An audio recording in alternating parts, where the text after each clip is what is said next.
um sonho realizado, uma sala cheia. Começou esse sonho aqui, era para eu vir aqui conhecer umas mães, e a gente hoje tem uma sala cheia de pais, profissionais, professores da rede pública, ONUs, TOs, muito legal. Queria agradecer a todo mundo, queria agradecer a Carol, a Adriana, Rê, Cláudia. Obrigada, Cláudia. E, enfim, tá aí, gente. Primeiro de muitos, hein? A gente teve que se juntar para falar de pod, e agora a gente vai falar de comunicação alternativa, de pod, da ISAC, que eu acho que vocês têm que conhecer, a associação, a Sociedade Internacional de Comunicação Alternativa e Aumentada. Português aumentada? Ampliada. Suplementar e alternativa. Isso. Enfim, ISAC, International Society of Augmentative and Alternative Communication, o capítulo brasileiro, a gente está, o presidente está aqui, Eliana, ela vai contar um pouquinho do que é a ISAC, e eu acho que a participação da gente é muito importante, porque se a gente quer ver mudança, é a gente que vai fazer a mudança, tá? Então, assim, eu sou inscrita na ISAC? Você é da diretoria. Não, hoje eu sou da diretoria, quando agora fui diagnosticada. Eu dei a sorte do Congresso Nacional da ISAC, que está acontecendo no Rio no mesmo ano. A Liora foi diagnosticada em março, em julho, teve um congresso no Rio e eu fui lá, abelhuda. E aí eu me inscrevi para participar da ISAC, eu fui a primeira pessoa de família, de usuário, a me inscrever na ISAC, até então só tinha profissionais, e isso permanece assim até hoje, e eu acho que a gente tem que mudar isso, tá? Eu acho que a gente tem que participar. Se a gente quer ver mudança, a gente tem que fazer a mudança, gente. Então, por isso que a ISAC está aqui, a Eliana vai falar um pouco da ISAC, um pouco da importância da família estar junto, e explicar um pouquinho de comunicação alternativa. Eu vou dizer que o foco, né, da gente aqui que se juntou para montar esse encontro, a gente até vai falar um pouco do que está rolando de pesquisa de cura, tratamento. O nosso foco não é esse, tá? O nosso foco eles são desse jeito, como é que a gente vai fazer para que eles tenham uma vida plena do jeito que eles são. Se a cura vier, maravilha, a gente vai vibrar muito, mas eu acho que a gente tem que educar e dar ferramentas para que a gente possa fazer o futuro deles ser brilhante do jeitinho que eles são, né?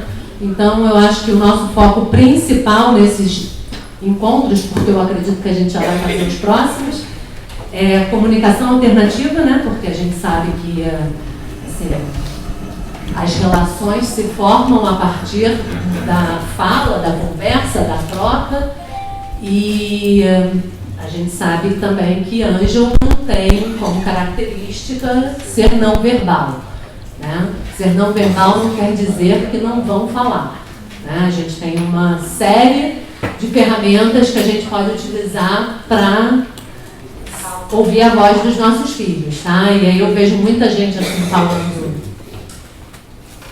se você não falar, eu vou ser a sua voz. Eu me recuso a ser a voz da Liora.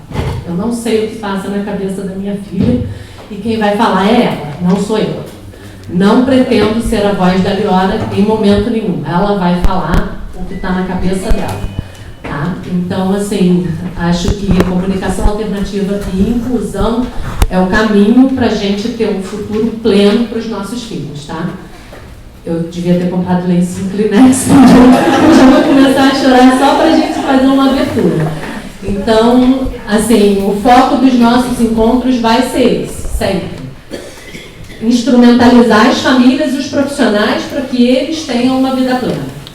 Então, eu queria dar boas-vindas para todo mundo, chamar a Eliana, que agora vai falar um pouquinho da ISAC de comunicação alternativa. Obrigada.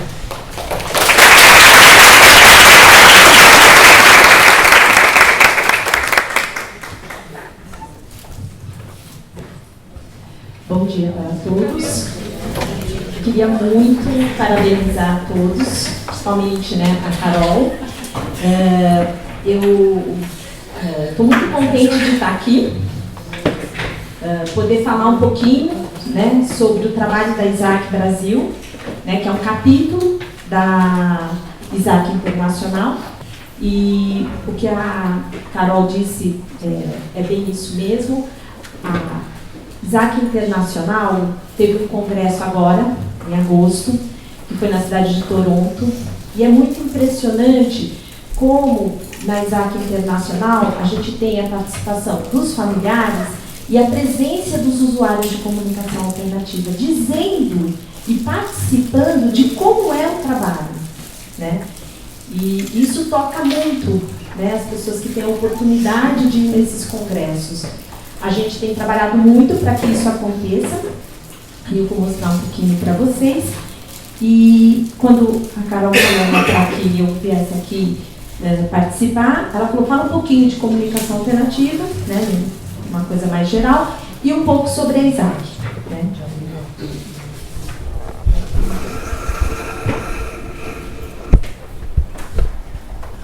Bom, a ISAC Brasil, ela foi fundada, né, que foi em 24 de novembro de 2005. Então, ela é relativamente nova, né? E a oficialização do capítulo brasileiro, portanto, nós somos atualmente um capítulo da ISAC Internacional. Nós estamos conectadas diretamente à ISAC Internacional. Ela aconteceu em 2012.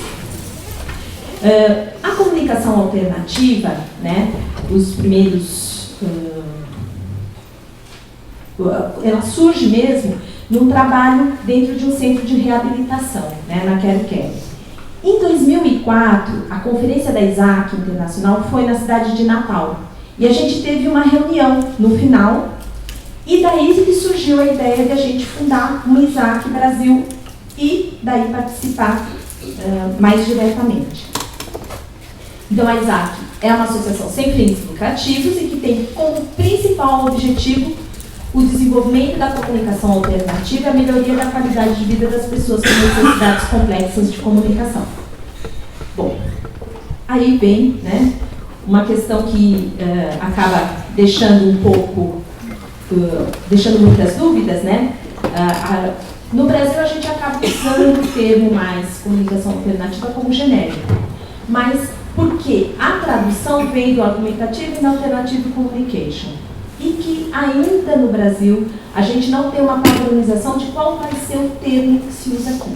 Então tem pessoas que usam comunicação suplementar e alternativa, tem pessoas que usam comunicação alternativa e ampliada e outras comunicação alternativa e aumentativa. Porque a sigla AAC, né, a tradução, né, tem pessoas que gostariam de manter CAA, enfim, é uma grande discussão. Já teve um fórum para discutir esse termo, que é uma coisa importante para a ISAC, né, e para o Brasil ter um termo único, porque senão fica parecendo que são coisas que estão surgindo, que não é verdade, né. Pertence tudo a esse trabalho tão importante para as pessoas com necessidades complexas de comunicação. Talvez no próximo congresso, que vai ser o ano que vem em Natal, a gente tenha um novo fórum para ver se a gente consegue ter um termo único. Bom, tem o estatuto, né? E as principais funções é divulgar, encorajar o desenvolvimento de produtos, promover a realização de pesquisas, de eventos, de cursos, a inserção dessa temática nas universidades para que os profissionais comecem a trabalhar, a serem formados e possam desenvolver esse trabalho posteriormente. E uma questão que a gente vem tentando é a participação nas políticas públicas, tentando que algumas das necessidades dessas pessoas o poder público possa ajudar, né, as famílias e principalmente as pessoas com necessidades complexas de comunicação. Bom, então, de novo, né, tem uma definição aqui, né, vocês vão ver que eu não deixei um termo único, né, porque eu acho que eu estou aqui representando a ISAC Brasil, então eu acho que todos os termos têm que estar contemplados aí, mas a comunicação alternativa, e aqui comunicação suplementar alternativa, é uma área da prática clínica, que se destina a compensar tanto temporariamente como permanentemente, as alterações ou incapacidades da oralização, da fala, os distúrbios severos da comunicação oral, através de recursos, adaptações, como pranchas, comunicadores, programas. E é uma área, e eu acho que essa é uma questão que traz uma riqueza e, ao mesmo tempo, ela traz dificuldades de realizar, porque é uma área que precisa de vários profissionais. Ela não é uma área única, exclusivamente da fonoaudiologia, ou única, exclusivamente da terapia ocupacional, da pedagogia. É uma área muito complexa e trabalhar em equipe é muito bom quando dá certo, mas para dar certo tem um caminho, né? Onde as pessoas têm que se aproximar, onde as pessoas têm que conversar, onde as pessoas têm que ter um projeto em comum para poder fazer um trabalho em equipe de fato. E a família pertence a essa equipe. E mais longe, o usuário pertence a essa equipe. Ele também tem que participar das decisões. Bom, né? Conceitualmente, a comunicação alternativa, ela pode envolver tanto o uso do gesto, como símbolos,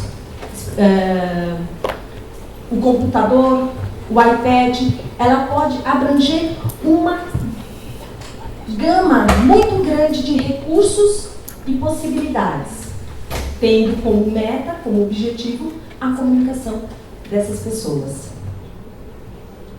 Então, pode ser fotos, pode ser com figuras, pode ser com símbolos, e a gente tem vários símbolos, né, que foram desenvolvidos por países, por pessoas, tentando sempre ter uma linguagem universal para que o usuário, né, de comunicação alternativa possa conversar com outro usuário de comunicação alternativa, né? Então, aqui eu coloquei dois que, assim, né, no Brasil, o Picture Communication Symbols é o mais conhecido, ele é mais utilizado e teve uma aceitação porque foi mais fácil de adquirir, tem o Boardmaker. E hoje a gente tem o Arasaki, que tem a tradução para o português do Brasil e é gratuito na internet. Tá? Se só um dado de curiosidade, alguns artigos da história sempre se menciona o Bliss, que é um sistema de comunicação que foi desenvolvido em 1942 para ser uma linguagem simbólica universal, porque na guerra as pessoas não conseguiam se comunicar por causa das línguas diferentes. O Charles Carl Bliss, ele fez esse trabalho e mimeógrafo, gente, e mandou para as universidades para que as pessoas, né, dessem a sua opinião para algumas universidades. E aí no Canadá, em 1974, eles encontraram esse material, já se tinha algumas experiências usando fotos, pessoas com uma cognição mais preservada que podiam aprender a escrever os alfabetos, mas nada como um sistema assim, pictográfico. Aí eles descobriram isso e começaram a usar principalmente com paralisia cerebral, lá no Canadá. Hoje a gente tem, não o Bliss, mas vários sistemas de comunicação que eu disse para você, sendo usado com várias patologias, tá? Com autismo, com síndrome de Angelman, com síndrome de Down, com afasias, com demências, com esclerose lateral amiotrófica, né? Enfim, hoje não se restringe à paralisia cerebral, apesar de ter uma grande... As pessoas que trabalham com paralisia cerebral conhecem muito mais a comunicação alternativa. Bom, então a plancha com o alfabeto, muito usada. Hoje, com o desenvolvimento da informática, da tecnologia, a gente tem, né, até o alfabeto no iPad. E aí, esses símbolos ou as fotos, elas vão ser colocadas em algum formato que tem que ser de fácil uso para a criança e para o ambiente onde ela está. Né? Então, eu gosto muito dessa primeira, né, do menininho podendo olhar no olho e em volta. Peraí, voltou. Nesse primeiro, né? Que ele fica mantendo o contato de olho com a pessoa, né? Enfim, na prancha, né? No segundo que tem paralisia cerebral, que é algo bem conhecido das pessoas que trabalham em centros de reabilitação. Mas eu posso ter uma pasta, eu posso ter, enfim, o dispositivo que for fácil para aquele indivíduo, para aquela pessoa e para o seu meio. Então, aquelas fotos que estavam com velcro, né, foi usado por uma criança e aí a escola falava, vai perder as fotos, depois a mãe vai reclamar comigo, não quero isso. Então, não adianta, tem que ser também de fácil acesso para o ambiente que ela está.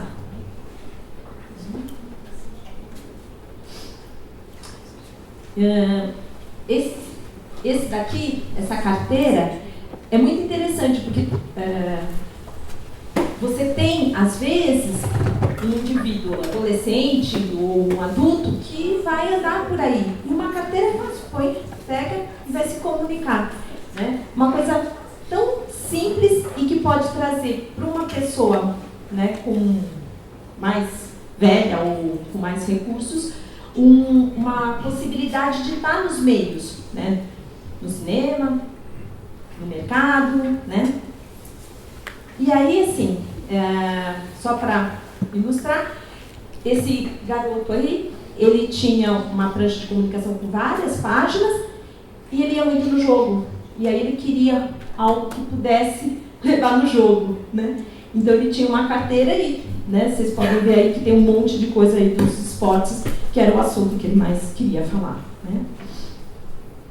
Bom, aí, para que a gente possa usar esses recursos, essa comunicação alternativa dentro da situação do cotidiano, em alguns momentos vocês, né, nós vamos precisar estar usando acionadores, apontadores, teclados especiais, mouses especiais. Então, na verdade, né, nem preciso dizer isso para vocês, é algo muito custoso, né? Porque você precisa de recursos e cada indivíduo vai ter algo muito específico para ele. Não é algo em massa, porque a linguagem não é em massa, vai ser a linguagem daquele indivíduo. E depende da necessidade dele. Ele vai ter um mouse de um jeito, um teclado de outro jeito, um computador, um iPad, e tudo isso tem um custo muito caro para vocês, família. Então, só para a data também, acho que de ilustração, a gente costuma dizer que tem os comunicadores, que são equipamentos configurados especificamente só para a comunicação. Eu pus 2 exemplos aí, mas também a gente tem os computadores sendo usados como forma de, né, como instrumento de possibilitar que esse indivíduo tenha acesso ao simbólico ou aos símbolos ou ao alfabeto, ou o que está muito forte hoje, os iPads, os tablets, né, com vários programas aí de comunicação para serem usados com essas pessoas com complexas necessidades de comunicação. Tem uma gama muito grande. Não é essa a questão aqui. Bom, aí, isso eu já falei. E aí eu volto a falar isso aqui, que é a questão da equipe, né? É muito importante que a gente tenha a preocupação e a possibilidade de inserir todos desde o primeiro momento, da escolha, do que vai ser usado, a família participar desde o primeiro momento, o usuário, se ele, né? Porque eu disse para vocês que hoje é usado com vários, com adultos com esclerose lateral, que ele participe, o que ele quer, né? O que ele acha que vai ser bom para ele. Então, participar desde o primeiro momento. Eu acho que isso é muito importante, porque a construção desses recursos, dessas estratégias, quanto mais as pessoas participam, mais ela vai ter o seu uso no cotidiano, que é isso, o mais rico, o mais para mim, encantador da comunicação alternativa, que ela venha a ser usada no cotidiano. Atendo um garoto que agora já é um jovem adulto, e ele tinha um comunicador, a gente foi no McDonald's. Eu não avisei o McDonald's que eu ia lá. E a gente fez uma prancha para ele no McDonald's. Gente, a menina ficou impactada. Faz anos isso, tá? Já faz uns 12 anos atrás. Ela ficou impactada. A fila atrás de mim, o segurança tirou todo mundo. E ele pedia, quero hambúrguer, quero Coca-Cola. E ela assim. Aí ela olhava para mim, olhava para ele. E ele lá pedindo, batata frita. Aí eu falei assim, eu falei que eu não queria. E ele, hambúrguer. Aí eu, batata frita só para ele. E aí ela começou a ficar muito, impactada mesmo. E aí ele começou a rir, ele ficou muito alegre, Enfim, foi uma experiência tão marcante para mim, o quanto que no cotidiano e o quanto que as pessoas, assim, o mundo não está preparado. Eu acho que conforme a gente vai possibilitando essas situações, o mundo também se adequa. Em nenhum momento aquela menina deixou de olhar para ele e para mim. Óbvio que ela olhava para mim. Mas ela também olhava para ele, ela olhava para aquele comunicador que falava. E as pessoas da fila do lado, olhavam. Então, ele fez a comunicação ali. Dá trabalho fazer isso? Dá. Mas assim, o trabalho com ele foi muito rico. E a finalização disso foi algo único para ele e para mim. Bom, aqui tem muitos familiares. E o que eu acho que é importante, assim, eu sou fonoaudióloga, acho que eu não falei isso, mas na fonoaudiologia tem uma corrente muito forte da oralização, tem pessoas que afirmam que a comunicação alternativa vai inibir a fala, e não é verdade, ela vai apoiar a pessoa a se comunicar no cotidiano e às vezes a fala vai demorar muito mais tempo e ela precisa de uma forma de comunicação para interagir, para aprender, para estar com seus pares, com a sua família, com seus irmãos. E aí eu tive a possibilidade de fazer um trabalho com uma criança, e aí depois de muito tempo, gente, um ano e pouco, eu falei para a mãe dessa menina, eu gravei o depoimento. E aí ela falou assim, o que você achou desse trabalho e tudo? Aí ela falou, Jota é uma criança inteligente, mas era muito irritada, pois ela não tinha como se explicar.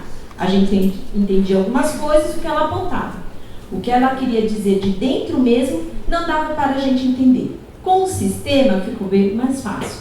Hoje dá para a gente saber quando ela está com dor, que nem agora, ela explicou direitinho que estava com dor de garganta. Ficou mais fácil compreendê-la, ficou mais calma, menos chorosa.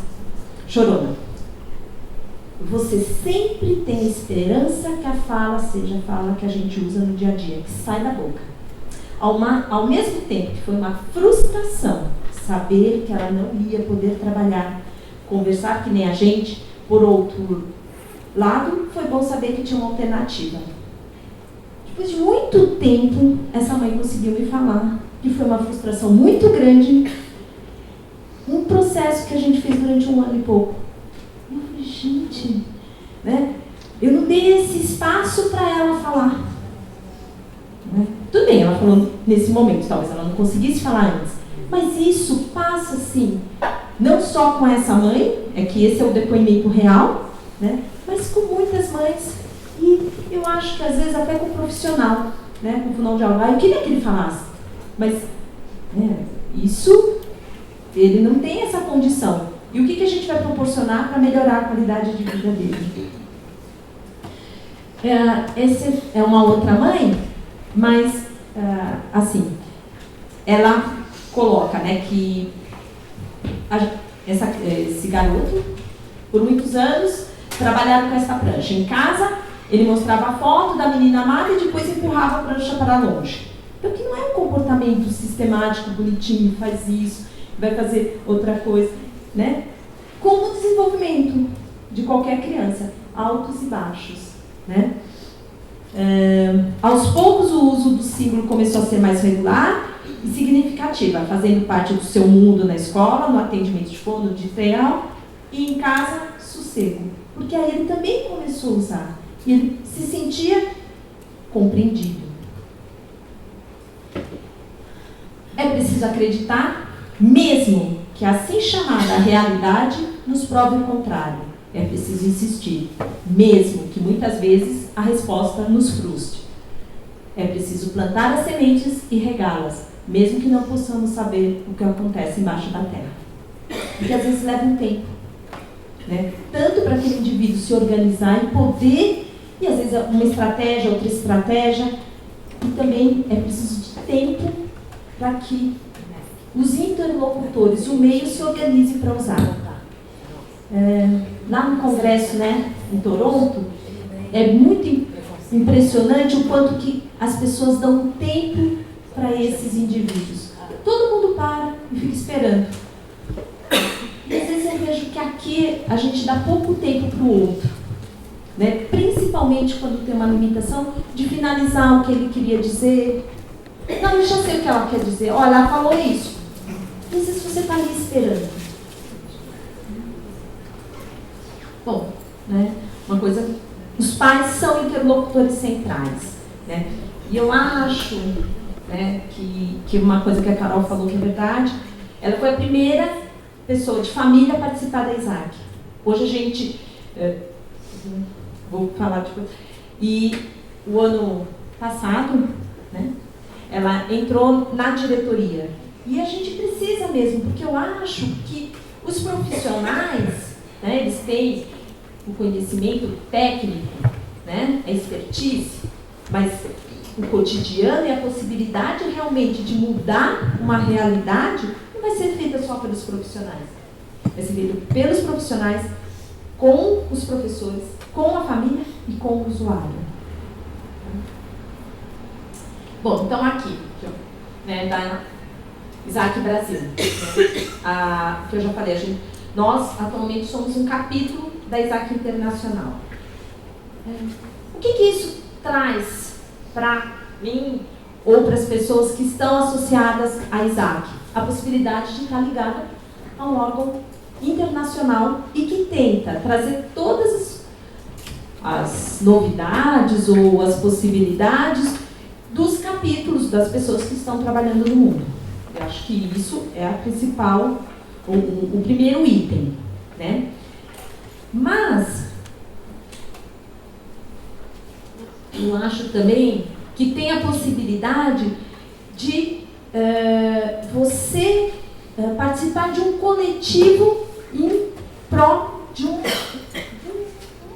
um sonho, ou, né, ou que nós temos uma missão, que é que essa comunicação alternativa chegue para todas as pessoas com necessidades complexas de comunicação, né? Não só para quem está no setor privado, mas no setor público. Se a gente pensa, então, no setor público, a gente está a quilômetros e quilômetros de distância, né? Então, aqui, só para vocês verem, são 2 slides da Conferência Internacional. O de cima é um indiano contando uma trajetória de uma viagem dele. E o de baixo é a reunião dos capítulos, agora em Toronto, e que cada capítulo vai o seu representante, o presidente, o 2 líderes desse capítulo, 1 ou 2 líderes desse capítulo, e o capítulo dos Estados Unidos tem 2 líderes, uma profissional e um usuário de comunicação. Ele é presidente, tanto quanto profissional, do capítulo dos Estados Unidos. E ele votava e ele colocava o que ele queria. Impressionante, né? Então, esse link teve um festival de vídeos que os ganhadores foram apresentados no congresso. é muito interessante, gente, vocês verem a gama de histórias de todos os tipos, com adultos, com crianças. Vale a pena muito assistir esse festival de vídeos. Tá?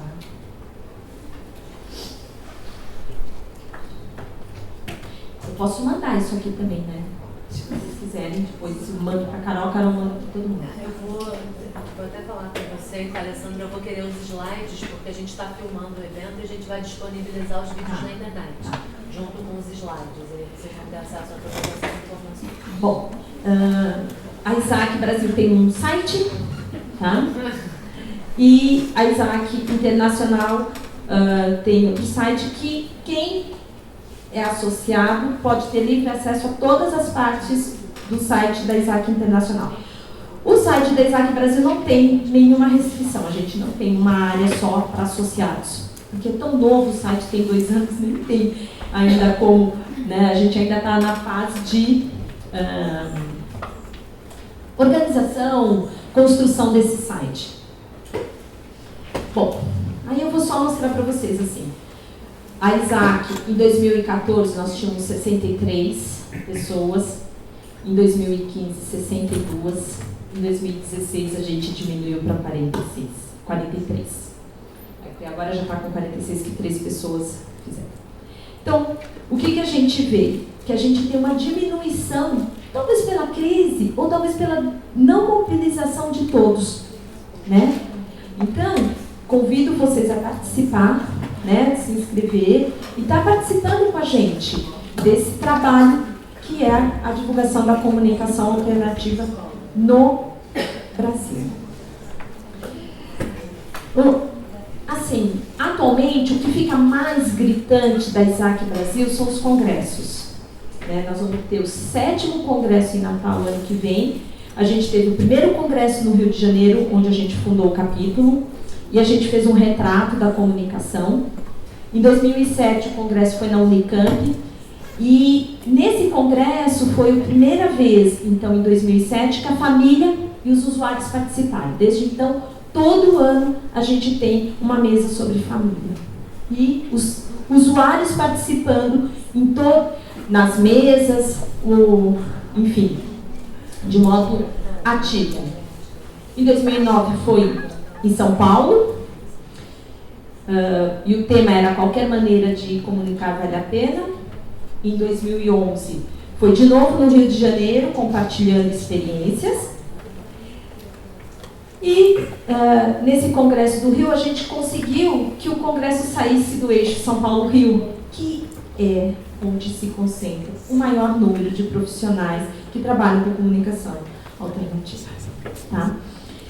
E aí o congresso foi em Gramado. Então a gente foi lá para o Rio Grande do Sul e que a gente começa a ver então que a gente precisa garantir que esse congresso vá para outras partes. Quando isso aconteceu, da importância da gente descentralizar, já era algo que a gente queria, mas fazer isso concretiza a necessidade de ser uma meta da Isaac Brasil. A gente começou a organizar em 2014 alguns encontros regionais. Então a gente teve 2 em 2014, um em São Paulo, um em Salvador.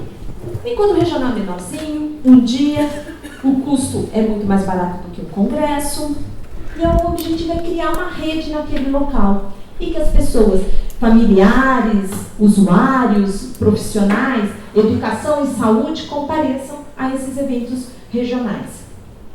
Em 2015 a gente teve o congresso de novo na Unicamp. A gente tem alguns livros que foram publicados a partir do conhecimento científico produzido e apresentado nos congressos brasileiros.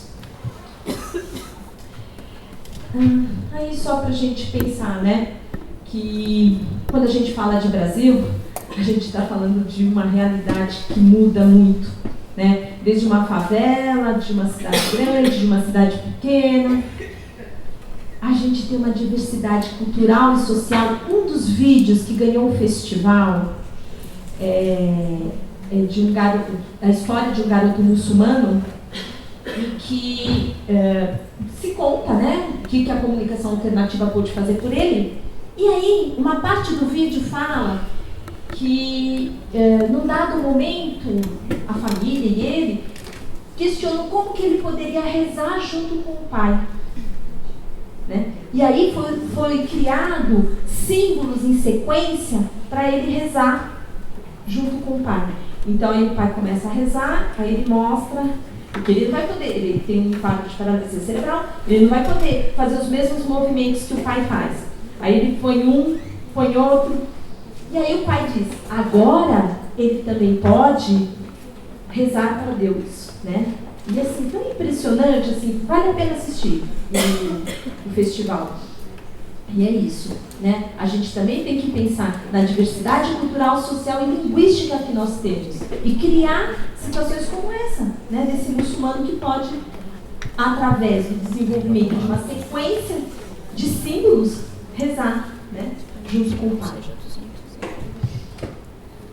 Concordo plenamente com a Carol, que acho que a gente tem que pensar assim numa sociedade inclusiva, né? Escola para todos, não só na escola, gente, né? Porque no Congresso de Campinas, né, no último, a gente teve alguns usuários falando sobre trabalho, porque esses, né, desde de 2000 que a gente vem trabalhando, eles agora são adultos. E aonde eles vão trabalhar?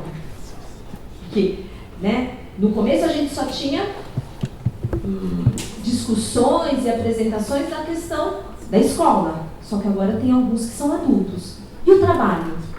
Então a sociedade inclusiva vai sim desde a escola, mas também o trabalho. Como é que nós vamos inserir essas pessoas dentro do mercado de trabalho?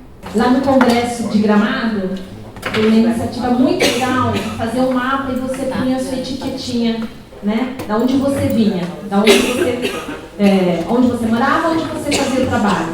E aí, atestando que a gente só tem a região sul, né? É que o congresso foi no Rio Grande do Sul, então a gente tem um grande número ali, né? E que isso faz a diferença se a gente pensar em Brasil. E a Isaac é Isaac Brasil.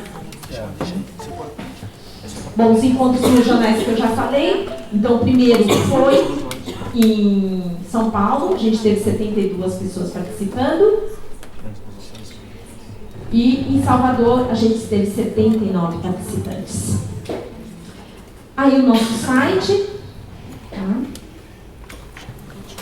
O congresso em 2017 vai ser em Natal. Convido todos profissionais, familiares a participar. Dentro de breve vai ter a programação. Eu acho que é um momento um pouco histórico, porque o capítulo brasileiro, a Isaac e o sonho de se tornar um capítulo brasileiro começou lá no Congresso Internacional da Isaac, naquela reunião que aconteceu informalmente. Então a gente vai retornar agora para a cidade de Natal. E aí eu queria compartilhar com vocês alguns desafios que essa diretoria agora dessa gestão tem e está tentando trabalhar em cima. É a formação de grupos de trabalho, porque para uma associação caminhar, a gente precisa de grupos que façam determinados trabalhos e que depois voltem para o coletivo. Então a gente está criando grupos de trabalho sobre o site, sobre grupo de famílias, de usuários, né? Fazer mais encontros regionais, nós vamos ter um em novembro, em Bauru. E contato, que eu acho que, né, o fato de eu estar aqui, né, já começa um pouquinho, que é trabalhar com associações e ONGs afins, né? Então, com a associação de Angelman ou outras também.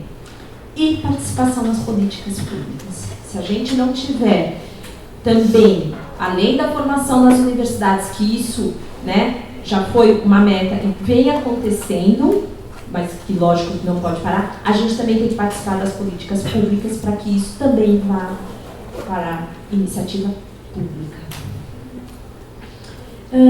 Eu acho que vocês vão receber isso, mas eu acho que são coisas... eu tenho tentado, né, como presidente da Isaac, coletar quais são os recursos gratuitos. Lógico que tem recursos pagos, mas que a gente possa divulgar para vocês quais são os recursos gratuitos, no sentido de fortalecer essas iniciativas, né? E que a gente possa, com isso, também solicitar outras iniciativas dessa natureza. Então, eu fiz só algumas coisas, tá? Então, a sala de recursos multifuncionais tem no portal tudo, a implantação e tudo que precisa, que eu acho que, assim, se a escola do seu filho não tem, existe uma portaria no MEC que determina que isso venha a ser organizado pela escola. Então, eu acho que informação, algumas mudanças nas políticas públicas já estão acontecendo, mas eu acho que a gente ainda está um pouquinho distante delas. Tem outras, depois a gente vai tentar colocar isso no site, né, com a descrição do que é, porque também só colocar isso vocês nem, né, às vezes a gente nem sabe do que se trata para poder ler, tá? Tem esse portal do MEC, né, de ajudas técnicas, que já é um pouquinho mais antigo, e a questão do Arasac, que é gratuito. Aí aqui, né, eu acho que é a participação da Isaac nesse evento, eu acho que é bem importante para a Isaac, e eu espero também que venha a ser importante para a Associação de Ângulo. É a associação que fala? Pode ser? Gente, muito obrigada.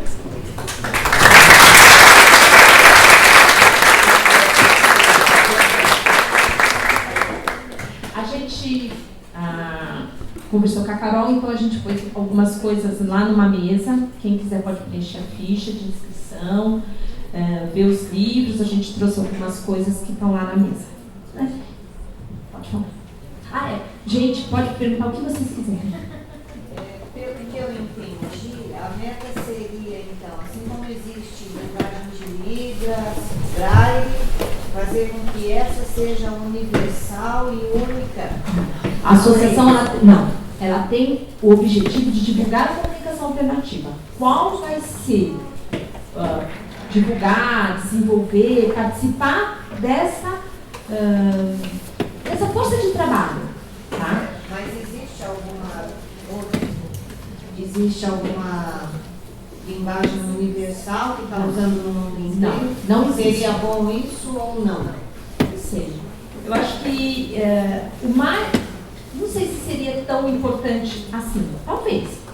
Né? Se a gente não tem nem a clareza de um nome comum para o Brasil inteiro, ainda, mesmo internacionalmente, existe algumas divergências. Às vezes você pega alguns artigos de uma publicação da Isaac, né, que é o journal deles, o AAC, o journal, que fala, né, que não existe uma coisa única em cima da terminologia, do que consiste. No Brasil, menos ainda. Tá? A Isaac Brasil, ela não tem como meta fazer algo único. O que ela quer é que a gente divulgue esse trabalho, que venha a ser desenvolvido com todas as pessoas com complexas necessidades de comunicação, independente do que é. Agora, qual sistema? Tem gente que usa. Eu só coloquei os dois que é mais usado aqui, mas tem pessoas que usam até hoje o Bliss, né? Porque foi o primeiro a ser usado aqui no Brasil. Então, porque você citou que poderia ter nas faculdades. A formação do profissional para que o profissional de fonoaudiologia já tivesse na universidade essa formação. Que os professores na formação em pedagogia tivessem a formação. Algo que há 10 anos atrás não era realidade. E não é realidade também de todas as universidades de fonoaudiologia, terapia ocupacional, pedagogia, que se tenha na grade a colocação sobre a comunicação alternativa. Tá? Obrigada.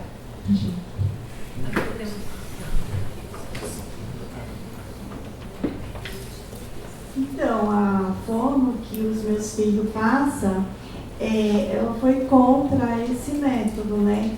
Tanto que o geneticista passou para mim estar orientando ela a usar, né?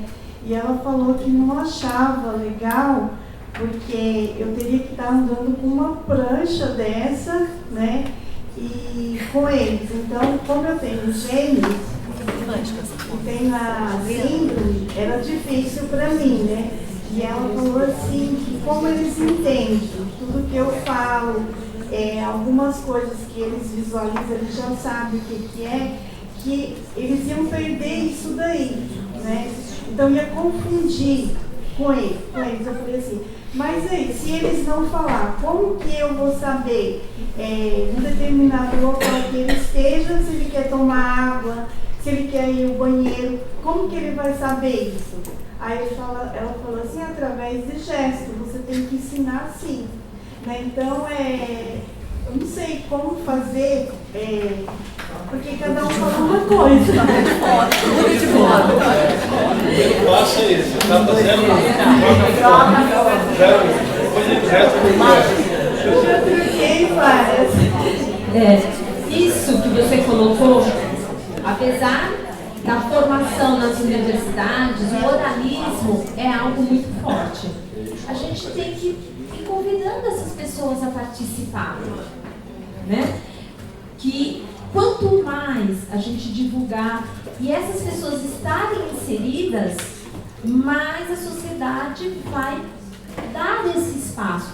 Esse espaço de mesa, esse espaço de tempo. Teve outro menino que ele estava usando um computador. A mãe dele mandou o computador, um notebook. A escola falou, não. Porque e se o computador cair? Caiu. Aí, olha só. Um mês e meio depois, ele caiu. Porque um amigo dele estava empurrando ele, né, na cadeira de rodas, e ele caiu. A escola ligou, seu filho caiu. A mãe falou assim, nossa, que felicidade. Eu sempre quis que meu filho caísse na escola. Gente, é verdade. O amigo dele derrubou ele. Então, portanto, ele estava com o amigo. Melhor cair na escola com o amigo do que ficar em casa. Agora, essa transformação, né, é no cotidiano. Com certeza, a criança que se comunica, ela vai aprender coisas, ela vai poder interagir, ela vai poder organizar o que ela está pensando e dizer para o outro. Respondi para você? Helena, quem queria falar? Na verdade, eu queria te pedir licença, Eliana, para falar um pouquinho sobre a questão. Você fez você é mãe, é profissional? Eu sou madrinha. Madrinha, acho que posso? Lógico. Porque é uma questão que eu escuto. Eu acho que eu vou ficar de pé, tá? Desculpa, mas eu estou vendo tantos pescocinhos. Eu sou fonoaudióloga, trabalho há 30 anos com comunicação alternativa. Meu nome é Helena, mas eu queria falar com você que tem uma questão que eu acho que é legal para as famílias entenderem, tentar separar um conceito que é tão difícil, que é língua ou linguagem, né? A questão da linguagem universal, que é um sonho inclusive do Charles Bliss, para que não houvesse mais guerra, que tem a ver com o Esperanto, né? Onde se todos falássemos a mesma língua, a mesma linguagem, não haveria mais guerra. Não é disso que nós estamos falando aqui. Cada um vai trabalhar o sistema de símbolos que for, qualquer desenho, foto, objetos, uma combinação disso dentro da língua do seu próprio país, dentro do contexto da sua própria família. Se tem um cachorrinho querido, ele entra na prancha. Se tem uma madrinha querida, ela entra na prancha. Se não tem uma madrinha, não entra na prancha. Porque conta a história do dizer daquele. Então, o conteúdo gráfico de uma prancha de comunicação não tem a ver com universalidade, tem a ver com interação, tem a ver com pertencimento, né? Eu poder falar, estou com saudades da minha madrinha, e alguém poder responder, ela viajou, volta no domingo. Se aquela prancha não estiver presente, o seu filho não vai poder dizer isso. né? Estou com saudades, mais do que dor, mais do que comer, né? Falar do afeto, falar por que meu irmão faz isso e eu não, poder fazer perguntas, como qualquer criança. Então, ver o lugar da comunicação como uma interação de se tornar sujeito. Aquele pequenininho poder dizer que está com ciúme. Eu tenho uma criança que a primeira coisa que ela falou era que tinha ciúme da irmã. Eu também tive uma adolescente já, né, completando, depois você pode continuar, né, que ela pediu símbolos, quem, onde, ela nunca tinha perguntado quem. Era uma menina, né, com paralisia cerebral, que tinha uma cognição, estava já alfabetizando, mas com muitas dificuldades, e ela pediu quem, onde, por quê, por quê. Como é que uma criança vai perguntar por quê se ela não tiver uma possibilidade? Ela não fala. Como que ela vai dizer por quê ou quem? Quem? Né? Tem uma linha de estudos que corre os congressos internacionais, eu vou falar em inglês só para dar o sentido, que é Beyond Needs, né? Que é além das necessidades básicas. Nenhum de vocês vai deixar seus filhos com frio, com fome. Então, assim, esses pedidos de comida que se repetem nas pranchas, essas decisões do dia a dia que vão acontecer, tomar banho, ninguém vai deixar de tomar banho, vocês não vão deixar a criança suja, trocar, mas falar do afeto, comentar um livro, pedir para repetir uma história, esses textos têm que circular. Então, o vocabulário tem que crescer. Esses profissionais que trabalham em comunicação alternativa têm que ver a possibilidade, observar uma criança daquela idade falando, o que circula. Então, não vem com 5 palavrinhas, tá bom. Então, ele pode dizer que está com fome. Nenhuma criança passa fome, gente. Pode querer comer um chocolate, mas passar fome vocês não vão deixar. Então, ver a comunicação no sentido de criar esse ser que argumenta, que pergunta. Os interrogativos aparecem nas minhas pranchas, eu proponho, criança pergunta, gente, o tempo todo. Então tem um canto desses interrogativos. Vamos para a praia? Quem vai junto? Você acha que eles não querem saber quem vai junto? Eu quero levar minha madrinha. Eu preciso saber se ela vai. Então tudo não pode acontecer fora do controle. O discurso e o argumento dão a segurança, o controle, o pertencimento. Então, a comunicação alternativa, para finalizar, não é método. Não é método, nunca foi. É uma área de conhecimento clínico, pedagógico, de pesquisa e de familiares para que aconteça a interação humana. Ponto. Não é método.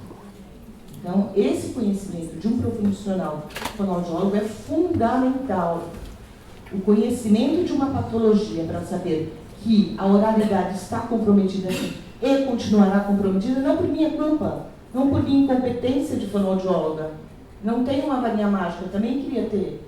Mas eu sei pelos estudos que aquela criança precisa de um suporte para interagir com o mundo, para reclamar de um coleguinha que está um chato na escola. Não tem como ele contar isso, sabe? Só porque não aguentei. Tá? Desculpa.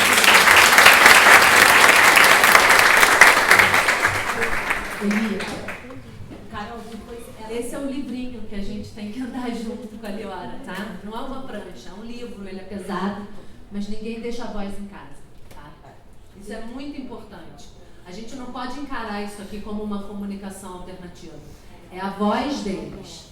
E ninguém sai de casa e deixa a voz em casa. Então você fala para sua fono que prancha de comunicação é para andar pendurada na gente. É a voz da gente. E ninguém deixa a voz em casa. E você usar uma prancha de comunicação não anula o seu sinal. A Liora inventa sinal para um monte de coisa. E nem por isso eu deixo de trabalhar no símbolo. Nem por isso eu deixo de trabalhar na oralidade. Né? Eu acho que um método, a comunicação, ela é multimodal. Quando você não quer que alguém entenda, você não vai fazer um sinalzinho? Né? Uma coisa discreta? Você não vai deixar de usar o sinal, a gente usa tudo. Né? Então, assim, um método não anula o outro. É muito importante isso. E isso aqui é a voz deles. A comunicação alternativa, eles têm que enxergar isso como a voz deles. Às vezes eu falo assim para ele, né? que você quer? Me mostra o que você quer. Aí ele levanta de onde ele está e vai lá e pega o que ele quer. Entendeu? Porque assim, se eu dou o suco, um exemplo, né? Que acontece? Dou o almoço. Termina o almoço, ele vai lá, pega o pratinho da sobremesa, põe na mesa e põe a colher do lado. Então ele já sabe que lá eu vou com a sobremesa para ele comer, que é o que ele gosta depois do almoço. Se eu não dou a sobremesa e eu dou um suco, ele não toma. Ele pega e faz assim, ó, empurra. E aí levanta e vai lá e abre a geladeira e olha o que tem lá. Tipo assim, pega o que tem na geladeira. Aí quando não tem, eu ponho um Danone, eu ponho uma banana, eu ponho um mamão, alguma coisa. Imagina aí se ele não come. andasse. Aí ele come, os dois comem. Se eu não coloco nada, eles não levantam da mesa. Então é um hábito que ele já citou assim. Se a gente vai sair, eu falo, vamos na pracinha, tipo um exemplo, vamos na pracinha, ele já vai lá e pega o tênis, porque os meus filhos nunca ficam em casa de tênis e nem de sapato e nem de chinelo, nem de meia. Tira tudo, fica descalço. Eu coloco aí eles retirar. Então eles vão lá, pegam o sapatinho, lá onde guarda, e põe no pezinho e empurra assim, ó, tentando calçar, né, para sair comigo. Então assim, ele já aprendeu a fazer isso. Agora tá lá na praça, um exemplo. Aí ele quer fazer xixi, não tem um banheiro. Como que ele vai fazer? Aí ele aperta. Onde que eu vou pôr? Entendeu? Então eu sei que ele quer fazer xixi. Se ele tiver com outra pessoa que não entende esse sinal, como que vai fazer? Entendeu? Então essa é a minha preocupação. A gente vai educar a sua forma. Bom dia.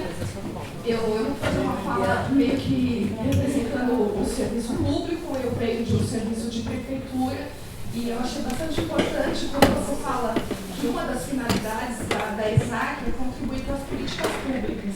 Acho que a gente está num momento que a gente discute a Lei Brasileira de Inclusão, a gente está num momento em que os conselhos municipais da pessoa com deficiência estão com um outro tipo de organização. Na prefeitura que eu trabalho, a gente teve uma experiência que um profissional se despertou para a questão da comunicação alternativa e pôde estar estimulando uma parte da equipe para fazer curso, para fazer treinamento. Mas prefeitura, existe uma rotatividade de política, de gestão, de programas, e as coisas são construídas, desconstruídas, construídas novamente. E quem tem experiência no setor público sabe desse ritmo, digamos, bipolar, né? Mas os profissionais, a formação fica, e eu vou ousar dizer que os pacientes acabam tendo mais acesso ao serviço público. Então, o objetivo de instrumentalizar o trabalho através de política pública, eu queria ressaltar esse ponto, acreditando que é fundamental, e talvez nós, funcionários do serviço público, possamos fortalecer esse objetivo da ESAC Brasil, do capítulo Brasil, porque só assim a gente vai conseguir aumentar a oferta.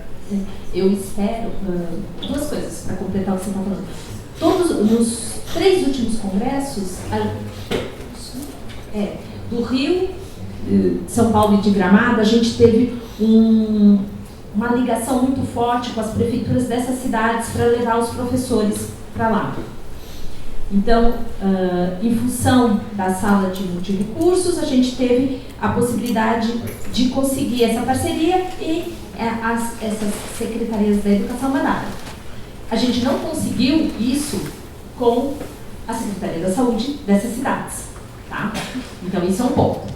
O segundo ponto, eu também sou funcionária pública e eu acho que a formação fica para o indivíduo e o usuário, ele vai pedir, né?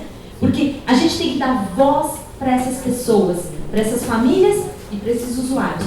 Porque eu acredito que a gente tem que trabalhar sim em cima também do poder público, né? Mas sim, quando a família solicita do poder público, é um outro peso, é uma outra voz. Essa é a chance que a gente tem de construção, de mudança, de estabelecimento de programas. A gente sabe que o serviço público A rede é sempre esburacada, acho que de qualquer cidade, de qualquer coisa que a gente for compartilhar situações.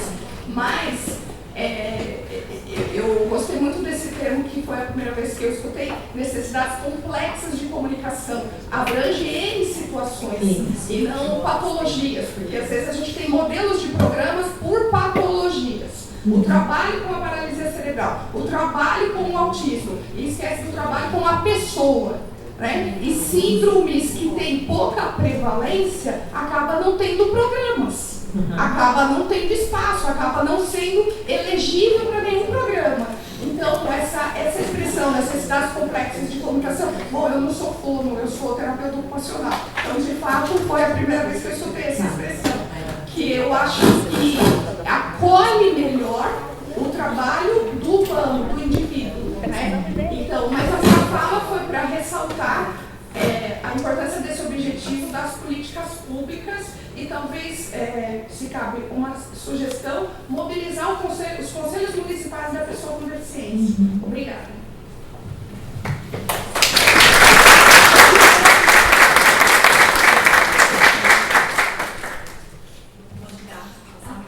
Mas, olha, eu acho que o mais importante é a gente poder realmente conversar, dialogar. Porque também, se cada um quiser fazer qualquer comentário ou pergunta, sinta-se super à vontade. Eu acho que esse é o espaço para a gente realmente poder conversar sobre, né, somos, o que consiste a Isaac. Bom dia, eu sou a Deise, sou do Rio. E assim, sobre a comunicação alternativa, a minha filha tem 11 anos e ela, desde pequenininha, sempre fez fono, vem fazendo acompanhamento com grandes terapeutas, Sara, Fernando Figueira, e assim, nenhum deles nunca trouxeram essa comunicação alternativa, como a senhora acabou de falar aqui, a senhora teve uma experiência de há 10 anos atrás com um paciente seu, não foi? No McDonald's. Então assim, essa dificuldade da gente saber essas coisas e perceber assim, como hoje, nós, os pais, quem não tem um terapeuta que faça, pode assim, apresentar isso para os nossos filhos de casa, iniciar esse trabalho, entendeu mesmo? Eu acho que é assim, o Sara, né, a rede Sara, no Congresso de Campinas, eles mandaram uma equipe, tá? Existe alguns profissionais dentro da rede Sara que está começando uma formação ou uma aproximação, enfim, eu acho que isso é real. A família tem sim como mobilizar um caminho para o seu filho. Começar como a Carol, de ir atrás, de ver, de conversar com o profissional, conversar com o professor, começar um trabalho e ver, e pedir ajudas. Porque eu acho que assim, vou enfatizar novamente, é muito importante ter uma equipe. Não que você não possa começar, eu acho que você tem que começar, mas vá procurando para dar certo. Porque não é só o professor que vai conseguir, não é só o fonoaudiólogo que vai conseguir, não é só a família que vai conseguir. Você tem que mobilizar. E isso é um caminho onde as pessoas têm que participar. Assim, essa questão de mobilizar os profissionais, é aí que está a grande dificuldade. Às vezes, para as coisas básicas, a gente não encontra apoio dos profissionais para as coisas básicas. Entendeu? Como a mãe falou, que ela foi falar com a fono e a fono disse que não tinha que fazer. Então, assim, é complicado. Então, assim, eu posso falar para a senhora que eu posso hoje trocar de fono, buscar uma outra fono. E se essa fono falar para mim que não tem por que a gente trabalhar isso, porque a sua filha tem que se expressar, e aí, até quando eu vou ficar assim, procurando? Mostra os vídeos. Essa iniciativa também mostra as experiências que já tem, né? E que não é uma coisa nova, e é mundial. É mundial, assim, é algo muito maior. A Isaac, que é um capítulo brasileiro só hoje, esse ano, só com 43 pessoas, estava lá, né? No Congresso, sendo representado e participando. É uma coisa muito maior. Eu estou entendendo o que você está falando. Como é que eu posso começar? Vai tentando, com outro. Quem sabe você consegue um pouquinho de parceria com o professor? Aí já são 2. Tá? Vai tentando, né? E eu acho que conforme a gente vai dando visibilidade para isso, e você começar, né, junto com o professor, com alguém, ou vai começando você, vai mostrando para as pessoas, você vai criar um caminho possível para sua filha. Infelizmente tem profissionais que não aceitam e outros profissionais que não querem ter o trabalho, porque assim, é trabalhoso, né? É muita dedicação. Gente, trabalho sempre dá trabalho. Não, mas o profissional não quer assim, se dedicar a isso aqui, né? Prefere outras coisas. É muito individualizado tudo que vai ser feito vai ser em cima do cotidiano, da vida da sua vida. Por isso que é algo mais complexo e trabalhoso. Né? Mas o resultado, quando se é dividido as funções, dividido o trabalho, primeiro que a criança vai entender como que ela pode usar. Segundo, que todos, isso vai criar uma onda. É difícil começar. A formação ainda não acontece de maneira tranquila. Existe mais cursos de pós em comunicação alternativa do que dentro. Existe na graduação, mas ainda é pequeno. Tá? Obrigada. Tem uma pessoa ali. Ó, vou deixar só ele falar e a gente encerra para a próxima palestra. E a gente vai conversando o tempo inteiro, tá, gente? Bom dia a todos, o meu nome é André Luiz, eu sou acompanhante terapêutico de um menino que tem uma síndrome de Angelman e eu estou escutando vocês falarem a respeito só de profissionais, que o profissional que tem que procurar conhecer, o profissional que tem que se especializar. A Isaac ou algum outro órgão já pensou em instrumentalizar os pais a respeito desse novo método de trabalhar com prancha? Porque eu acho que se de repente os próprios pais ou os profissionais que são mais ligados, né, nas crianças, como no meu caso, que eu sou ateu do menino, e de repente a madrinha, qualquer outra pessoa que pudesse contribuir, eu queria saber se a Isaac já pensou nisso, de instrumentalizar os pais diretamente e não depender de fono, de TO ou de outro tipo de profissional. Então, a Isaac Internacional ela faz alguns workshops destinados aos familiares. Isso é uma proposta que a gente começou com os encontros regionais, convidamos muitos familiares, né? E a participação dos familiares, eu novamente parabenizo todos vocês aqui, né? Porque não é tão fácil a gente mobilizar tantos pais para virem no evento. Eu acho que ainda a participação das pessoas, né, tanto dos profissionais como dos familiares, ainda para você conseguir um coletivo, ainda a gente tem que caminhar um pouco. Então existem workshops, né, que é mais facilmente realizado em outros países. A gente não conseguiu ainda organizar. Uma das metas é fazer grupo de pais e usuários. Não é só os familiares que tem workshop. Tem um dia inteiro de comunicação, só vai no usuário e ele fica lá num camping, né, num acampamento de comunicação alternativa. É incrível, incrível, é uma experiência. Mas ainda a gente está um pouquinho mais para trás, pensando em workshop para familiares. E a segunda pergunta que você falou assim, a gente tem que instrumentalizar todos. Para a gente conseguir, é importante que ele use em casa, mas a gente também tem que ir além da casa. Porque assim ele vai ter realmente a possibilidade de se comunicar com os seus pais na escola. Então, por mais, na Isaac a gente discute muito isso, né? Que não é só a família, é além da família que eu disse. É a educação inclusiva, é o trabalho. Quantos usuários de comunicação alternativa que trabalham? Se a gente não tem nem quase escola para todos, né? Quantos que vão ter trabalho? Então eu acho que é esse caminho, sim.